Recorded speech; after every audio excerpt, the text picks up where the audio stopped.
Market లో invest చేసి మీ డబ్బులు డబుల్ చేసుకోవాలనుకుంటున్నారా? విజయవాడలో జరిగే సుందరరామిరెడ్డి గారి లైవ్ సెమినార్ కి అటెండ్ అవ్వండి.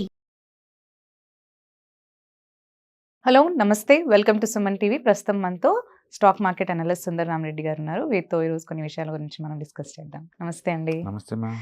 ఈ రోజు కొన్ని మిత్స్ గురించి మాట్లాడాలి. అందులో వన్ ఆఫ్ ది మెథ్ ఏంటి అంటే, నార్మల్గా ఇన్వెస్ట్మెంట్ పర్పస్లో మనకి గోల్డ్లో ఇన్వెస్ట్ చేయడం అనేది చాలా బ్యాడ్ ఐడియా అని చాలా మంది అంటూ ఉంటారు.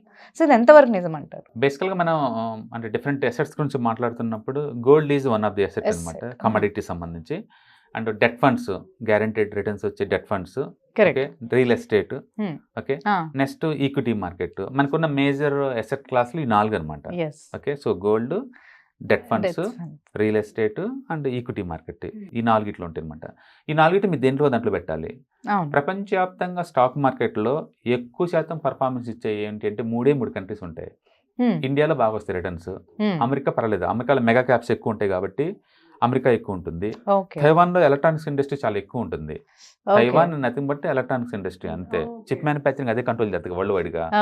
అందుకని అక్కడ కూడా స్టాక్ మార్కెట్స్ బాగానే ఉంటాయి. బట్ అది centric to only electronics market అనమాట. అది ఈ 3 మార్కెట్లు తప్ప మిగతా ఏ మార్కెట్ లో కూడా ఈక్విటీ మార్కెట్ లో రిటర్న్స్ ఏం పెద్దగా రావు. అందుకని ఈ 3 కంట్రీస్ లో మాత్రమే ఈక్విటీ గోల్డ్ బీట్ చేస్తుంది. ఈ 3 కంట్రీస్ లో మాత్రమే బీట్ చేస్తుంది. మిగతా ప్రపంచంలో ఏ కంట్రీకైనా సరే గోల్డ్ అనేది one of the best asset అనమాట వాళ్ళకి. అందుకని ఇండియాలో ఉన్నప్పుడు గోల్డ్ మీద ఇన్వెస్ట్ చేయడం వేరు, వేరే కంట్రీలో ఉన్నప్పుడు వేరే అనమాట. ఫర్ ఎగ్జాంపుల్ మనం ఇప్పుడు మనం 25 years డేటా తీసాం అనుకోండి, 99 నుంచి ఇప్పుడు వరకు, 99 నుంచి ఇప్పుడు వరకు మనం చూసుకుంటే యావరేజ్ మీద మనం చూసుకున్నాం అనుకోండి. ఇప్పుడు వాళ్ళ లోకల్ కరెన్సీలో మనం చెప్పాం అనుకోండి, ఇప్పుడు టర్కీ తీసుకున్నాం అనుకోండి, వాళ్ళ ఈక్విటీ రిటర్న్స్ వచ్చి 21% వచ్చినాయి. 21%. గోల్డ్ 29% వచ్చింది. అప్పుడు టర్కీ వాళ్ళకి ఈక్విటీలో పెట్టే బదులు గోల్డ్ పెట్టడం బెటర్ కదా. ఎక్స్ట్రా ఎంత వచ్చింది? 8% వచ్చింది. బట్ గుర్తుపెట్టుకోండి, ఇక్కడ మార్కెట్ అంటే నథింగ్ బట్ మేజర్ ఇండెక్స్ కొదాన్ని తీసుకుంటారు అంతే. ఎంటైర్ స్టాక్ మార్కెట్ తీసుకోరు, మేజర్ ఇండెక్స్లు ఉంటాయి కదా. ఇప్పుడు ఇండియా అనుకోండి, నిఫ్టీని తీసుకుంటారు రిఫరెన్స్గా, మిగతా ఇండెక్స్ రేట్ని తీసుకోరు అనమాట. రైట్, అట్లా. అదే నీకు బ్రెజిల్ అనుకోండి, లాస్ట్ 25 years రిటర్న్స్ అంతా 8% వచ్చింది పర్ యానం యావరేజ్ మీద. గోల్డ్లో పెడితే 14% వచ్చింది, డబల్. ఇప్పుడు బ్రెజిల్లో ఉన్నోళ్ళు స్టాక్ మార్కెట్ లో పెడితే బెటరా, గోల్డ్ బెటర్ అంటే గోల్డ్ బెటర్. గోల్డ్ ఎంత వచ్చింది? నీకు 6% ఎక్కువ వచ్చింది. రైట్. అలాగే మనం పోలాండ్ లో చూసారనుకోండి, స్టాక్ మార్కెట్ లో ఇన్వెస్ట్ చేస్తే మీకు వచ్చింది 4% పర్ యానం యావరేజ్ మీద. గోల్డ్ లో పెడితే మీకు వచ్చింది 9.2. ఓకే, సో అక్కడైనా సరే 5% ఎక్స్ట్రా వస్తుంది గోల్డ్ లో పెడితే. నెక్స్ట్ మనం సౌత్ కొరియా చూసాం అనుకోండి, ఈక్విటీ మార్కెట్ లో పెడితే 2.3, అది 5.3 వచ్చింది. అంటే గోల్డ్ లో పెడితే 10 వచ్చింది. స్టిల్ గోల్డ్ బీట్ చేస్తుంది 5% మార్జిన్ తోటి. నెక్స్ట్ సిలీలో చూస్తాం అనుకోండి, 7% ఈక్విటీ అండ్ గోల్డ్ చూస్తే నీకు 12% వస్తుంది. Still gold is the best. Next Argentina చూసాం అనుకోండి, స్టాక్ మార్కెట్ లో పెడితే 40% వస్తుంది, టూ గుడ్. గోల్డ్ లో పెట్టిన 40 వస్తుంది, 44 వస్తుంది గోల్డ్. ఎక్కువ ఉన్నట్టు ఇప్పుడు అది కూడా. అంటే అర్జెంటైనాలో స్టాక్ మార్కెట్ అంత ఎక్కువ వచ్చినా వాళ్ళ కంట్రీలో గోల్డ్ కూడా ఎక్కువ వస్తుంది. ఎందుకు గోల్డ్ ఒక కంట్రీలో ఒకలాగా వస్తాయి అంటే లోకల్ టాక్సేషన్ వాటి వల్ల డిఫరెన్స్ వస్తుంది అనమాట. మరి అంటే అది అర్జెంటీనాలో ఇంత పెరగడానికి ఏంటండి కారణం? అది డెవలపింగ్ ఎకానమీ కదా మనలో. ఈ సంవత్సరం అత్యధిక రిటర్న్స్ వస్తుంది పాకిస్తాన్ అండి. మనం వరస్ట్ ఎకానమీ అనుకుంటాం కదా, స్టాక్ మార్కెట్ పాయింట్ ఆఫ్ లో ఎక్కువ రిటర్న్స్ వచ్చింది అదే. రైట్. నెక్స్ట్ మలేషియా చూసాం అనుకోండి, స్టాక్ మార్కెట్ రిటర్న్స్ 6.4, గోల్డ్ లో పెడితే వచ్చింది 9.9. అంటే మనం తీసుకున్న డేటా 1 day 2 day 1 year కాదు, 25 years data. 25 years data maintain చేస్తూనే ఉంది. స్టిల్ గోల్డ్ లో పెడితే 4% ఎక్స్ట్రా వస్తుంది ఆ కంట్రీలో. నెక్స్ట్ చైనా, స్టాక్ మార్కెట్ లో పెడితే మీకు వచ్చింది 5.8% అండి. అంటే గోల్డ్ లో పెడితే మీకు వచ్చింది 8.6, స్టిల్ 3% ఎక్స్ట్రా వచ్చింది. నెక్స్ట్ మెక్సికో, స్టాక్ మార్కెట్ లో పెడితే మీకు వచ్చింది 10% అండి, గోల్డ్ లో పెడితే మీకు వచ్చింది 12%, స్టిల్ 2.5% ఎక్స్ట్రా వస్తుంది. అండ్ హంగేరీ, స్టాక్ మార్కెట్ లో పెడితే మీకు వచ్చింది 9% అండ్ గోల్డ్ లో పెడితే మీకు వచ్చింది 11%, still gold is the best. South Africa, stock market లో పెడితే మీకు వచ్చింది 13, గోల్డ్ లో పెడితే మీకు వచ్చింది 14, స్టిల్ 1% ఎక్స్ట్రా వచ్చింది. ఇప్పుడు ఇండియా చూసారనుకోండి, స్టాక్ మార్కెట్ లో నిఫ్టీ యావరేజ్ రిటర్న్స్ గత 25 years 13.4, గోల్డ్ లో పెడితే మీకు వచ్చింది 12.2. అంటే తక్కువ ఉంది, 1% అయినా కానీ తగ్గింది. కాబట్టి మనం ఇక్కడ నిఫ్టీని మాత్రం తీసుకుంటున్నాం, small cap, mid cap, micro cap ఇలాంటి ఏం తీసుకోవట్లేదు ఇంకా. అంటే అన్నిటికన్నా తక్కువ వచ్చేది కూడా నిఫ్టీ. ఒకవేళ దాంతో తీసుకున్నా కానీ చాలా తక్కువగా ఉంటుంది. అందుకని ఇండియన్ స్టాక్ మార్కెట్ లో యావరేజ్ రిటర్న్స్ మనం 15 to 20% ఎక్స్పెక్ట్ చేయొచ్చు లాంగ్ టర్మ్ పాయింట్ ఆఫ్ లో. షార్ట్ టర్మ్ పాయింట్ ఆఫ్ లో ఎప్పుడు వాలటిలిటీ ఉంటుంది. అయితే అది నిఫ్టీ కాదు, స్మాల్ క్యాప్, మిడ్ క్యాప్ అవి తీసుకున్నప్పుడు నిఫ్టీకి ఎప్పుడు 13 వస్తుంది యావరేజ్ మీద. ఒకవేళ ఈ సంవత్సరం 20 వచ్చింది అనుకోండి, నెక్స్ట్ ఇయర్ రాదని అర్థం. అట్లా అది బ్యాలెన్స్ చేసుకుంటా పోతుంది అనమాట.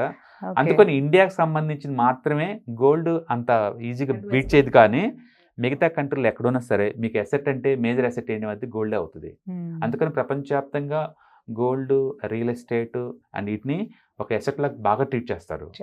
అండ్ సేఫ్టీ కోసం ఏమో డెట్ ఫండ్స్ ట్రీట్ చేస్తారు వాళ్ళు. కరెక్ట్. ఇండియా మాత్రం ఈక్విటీ. ఇండియాలో కూడా మనకు చాలా మంది గోల్డ్ మీద ఇంట్రెస్ట్ చూపిస్తారు. పెద్ద మీ ఫైనాన్షియల్ రిక్వైర్మెంట్ ఇయర్లీ యావరేజ్ మీద ఒక 10 to 12% అనుకోండి. అంటే ఫుల్ సేఫ్టీ కావాలి, డౌన్ సైడ్ రిస్క్ వద్దు అనుకోండి, ఈ gold is the best one. ఎందుకంటే పీస్ ఆఫ్ మైండ్ దొరికింది కదా.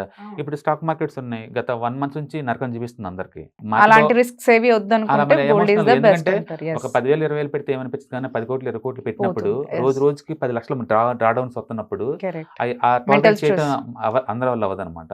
అందుకని రిటర్న్స్ ఎక్కువ, రిస్క్ 2 ఎక్కువ ఈక్విటీకి. బట్ స్టిల్ నిఫ్టీతో కంపేర్ ఇస్తున్నాం మనం ఇక్కడ, వేరే వాటితో కాదు, ఎంటైర్ మార్కెట్ కాదు, ఓన్లీ నిఫ్టీ తోటే. అందుకే ప్రపంచంలో ఏ కంట్రీలో అయినా సరే గోల్డ్ ఇది one of the best asset class అవుతుంది. ఓకే, ఇండియాలో కూడా మీరు డైవర్సిఫై చేయాలంటే, డ్రాడౌన్స్ తగ్గించుకోవాలనుకుంటే గోల్డ్ పెట్టచ్చు అనమాట. సేఫ్ గా వెళ్ళాలి, రిస్క్ లేకుండా అనుకుంటే, లాంగ్ టర్మ్ ఇన్వెస్ట్ చేసుకోవాలి అనుకుంటే పెట్టేసుకోవచ్చు. అందుకని గోల్డ్ ఇండియాలో ఉన్న వాళ్ళకి మేబీ పూర్ చాయిస్ ఏమో కానీ రెస్ట్ ఆఫ్ ది వరల్డ్ కాదు. అందుకని gold huge demand world wide గా ఉంటుంది. మనం అనుకుంటే ఇండియాలో పెళ్ళిళ్ళకి వాటికి వాడతాం కాబట్టి ఇండియాలో మాత్రమే డిమాండ్ ఉంటుందేమో అనుకుంటాం. లేదు, వరల్డ్ ఏ కంట్రీలో అయినా సరే డిమాండ్ ఉంటుంది. ఈ మధ్య కాలంలో సెంట్రల్ బ్యాంక్స్ ఇంకా ఎక్కువ కొంటాయి వాటిని. ఒకప్పుడు ఇండివిజువల్ కొంటారు, అంటే ఇన్వెస్ట్మెంట్ కోసం కొంతమంది కొంటారు. ఈ మధ్య కాలంలో సెంట్రల్ బ్యాంక్స్ కొంటాం ఏం చేసినాయి. ఎంత అంటే మన సెంట్రల్ బ్యాంక్ వాళ్ళే ఈ ఇయర్ ఒక 300 tons కొన్నారు. ఎవ్రీ మంత్ ఒక 10 tons యాడ్ చేస్తూనే ఉన్నారు ఎవ్రీ మంత్. కొన్ని వాళ్ళు ఏం చేస్తారు, డాలర్ బదులు ఇంతకుముందు డాలర్లు ఇన్వెస్ట్ చేస్తున్నారు, డాలర్ తగ్గించుకుంటూ గోల్డ్ ఇన్వెస్ట్ చేస్తున్నారు. ఎందుకంటే గోల్డ్ ఎక్కువ అప్రిషియేట్ అవుతుంది కదా. ఏ సెంట్రల్ బ్యాంక్ అయినా సరే అది కూడా ప్రాఫిట్ ఆర్గనైజేషనే కదా, కాబట్టి నాన్ ప్రాఫిట్ ఆర్గనైజేషన్ కింద రిజిస్టర్ అవుతారు. బట్ వాళ్ళు కూడా బిజినెస్ చేస్తారు కాబట్టి డబ్బులు మిగిలిన అనుకోండి, ఆ మిగిలిన డబ్బులని ఎదర్ గోల్డ్ లో కానీ లేదా డాలర్లో కానీ మారుస్తారు. డాలర్ ఏంటంటే రిజర్వ్ కరెన్సీ స్టేటస్ కాబట్టి ఎక్కడైనా ఈజీగా మార్చుకోవచ్చు. డాలర్ వద్దు అనుకుంటే నెక్స్ట్ చాయిస్ ఏంటి, గోల్డే. సో ఎక్స్చేంజ్ కి కూడా బాగానే ఉందా గోల్డ్? మనకి ఎక్కడైనా కానీ అది 3000 years నుంచి ఉంది గోల్డ్ యాజ్ ఏ కరెన్సీగా. డాలర్ మనీ మధ్య వచ్చిందే కానీ, బట్ గోల్డ్ అలా కాదు కదా, అంటే ఎప్పటి నుంచో ఉంది కాబట్టి గోల్డ్ ఎప్పటికీ ఉంటుంది లిక్విడిటీ. అందుకని ఈ మధ్య సెంట్రల్ బ్యాంక్స్ అన్ని కూడా డాలర్ తగ్గించుకొని పర్టికులర్ బిగ్ కంట్రీస్ గోల్డ్ కలిసి మూవ్ అవుతున్నాయి అనమాట. దాంతో ఇంకా ఎక్కువ డిమాండ్ వస్తుంది. అంటే ట్రెడిషనల్ పీపుల్ నుంచి డిమాండ్ ఉంది, ఇన్వెస్టర్స్ నుంచి డిమాండ్ ఉంది. ఇప్పుడు కొత్తగా సెంట్రల్ బ్యాంక్స్ కూడా జాయిన్ అయ్యాయి. నేచురల్ గా డిమాండ్. మరి ఇంత జరిగినా కానీ ఎందుకు బయటకు వచ్చింది అంటారు, ఇన్వెస్ట్ చేయడం బ్యాడ్ అని చెప్పేసి? అంటే ఈక్విటీ ఇండియాకి చాయిస్ ఉంది కాబట్టి, ఇండియాలో ఈక్విటీ చాయిస్ ఉంది. అండ్ స్టాక్స్ మీకు తెలిసిందే కదా, 1 day లోనే 10% కూడా మూవ్ అవుతాయి. కరెక్ట్. అండ్ ఈ మధ్య కోవిడ్ తర్వాత నుంచి small cap, mid cap average returns 30 దాకా వస్తున్నాయి. ఈ సంవత్సరం వర్స్ట్ అనుకున్నా సరే స్టిల్ నీకు 25% దాకా ఇచ్చినాయి స్మాల్ మిడ్ క్యాప్లు. అందుకని వాటితో కంపేర్ చేసినప్పుడు న్యాచురల్ గా గోల్డ్ అంత రావు కాబట్టి అలా వచ్చింది. అలా అపోహ ఇండియా పాయింట్ ఆఫ్ వ్యూలోనే. తైవాన్, అమెరికా అండ్ ఇండియా ఈ 3 తీసేశారనుకోండి, ఏ కంట్రీలో పెట్టినా ఈక్విటీ నీకు బీట్ చేయవు. మనం చూసాం కదా, ఎన్ని కంట్రీలు చూసాం, ఏ కంట్రీ వాళ్ళు కూడా బీట్ చేయట్లేదు. అంటే this is meant for 25 years data, 25 years average returns. ప్రతి కంట్రీలో వాళ్ళ ఈక్విటీ మార్కెట్ ని ఇది బీట్ చేస్తూ వస్తుంది అనమాట. అందుకని మీకు రిస్క్ తగ్గాలి అనుకున్నా లేదా డైవర్సిఫికేషన్ చేయాలనుకున్నా, అదర్ దాన్ ఇండియా కాకుండా వేరే కంట్రీలో ఉన్నా కూడా డెఫినెట్ గా gold is one of the preferable asset class అనమాట. Okay, thanks for the information. Thank you. Hi. మొట్టమొదటిసారిగా మన విజయవాడలో క్లాస్ రూమ్ ట్రైనింగ్ అండి, 1 day క్లాస్ రూమ్ ఎన్విరాన్మెంట్ లో ఆఫ్లైన్ వెబినార్ జరగబోతుంది. అండ్ ఇంట్రెస్ట్ ఉన్న పార్టిసిపెంట్స్ ఈ కింద స్క్రోల్ అవుతున్న నెంబర్కి రింగ్ చేసుకొని సీట్ బుక్ చేసుకోండి. దీంట్లో ETFs, index funds and mutual funds మీద completely and hand holding experience మీకు ప్రొవైడ్ చేయబడుతుంది. దీని ద్వారా ఏంటంటే మనం అసెట్స్ని స్టాక్ మార్కెట్లో ఎలా మేనేజ్ చేసుకోవాలి, ఎలా గ్రో చేసుకోవాలి, ఎలా ప్రొడక్ట్ చేసుకోవాలో అంటే ప్రాక్టికల్గా నేర్చుకుంటారు. అండ్ మీ ఇప్పటి వరకు మనం ఆన్లైన్లోనే మీరు అటెండ్ అవుతున్నారు. ఇక నుంచి మీరు మన విజయవాడ సిటీలోనే అండ్ లైవ్లో క్లాస్ రూమ్ ఎన్విరాన్మెంట్లో నేర్చుకునే ఛాన్స్ దొరుకుతుంది. కాబట్టి ఇంట్రెస్ట్ ఉన్న పార్టిసిపెంట్స్ కింద స్క్రోల్ అవుతున్న నెంబర్కి పింగ్ చేసి సీటు రిజర్వ్ చేసుకోండి. Thank you.